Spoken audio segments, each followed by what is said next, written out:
কেটে রেখেছি, পেঁয়াজ, ধনিয়া পাতা, রসুন আর শুকনো মরিচ আগে থেকে এগুলো করে রেখেছে।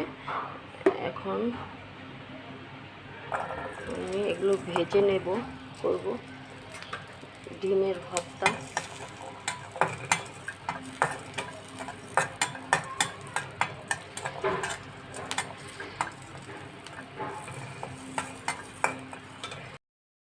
এটা এখন নামিয়ে নেব।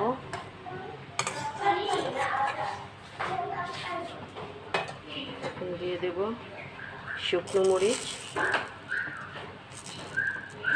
যে যেরকম ঝাল খায় খেতে পারে। দিয়ে দেব সরষের তেল,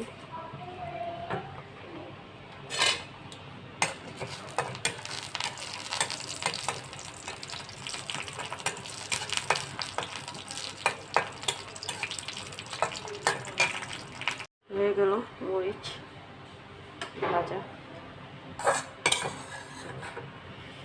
এটাকে এখন নামিয়ে নিচ্ছি।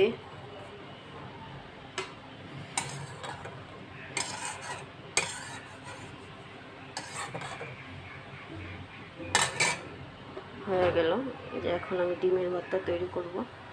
দেখেন হয়ে গেল আমার সব তৈরি।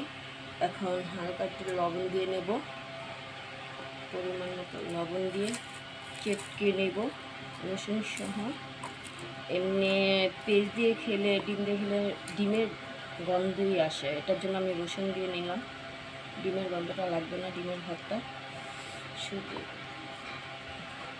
সব চটকিয়ে একসাথে করে নেব তৈরি ডিমের ভর্তা।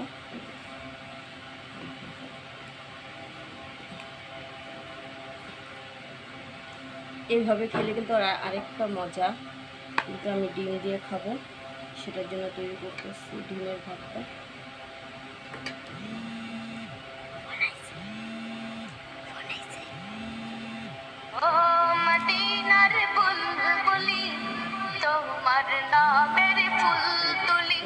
ডিমের ভর্তা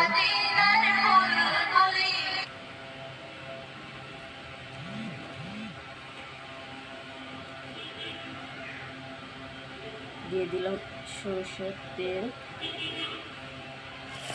একবার হলেও ট্রাই করে দেখবেন ভর্তা।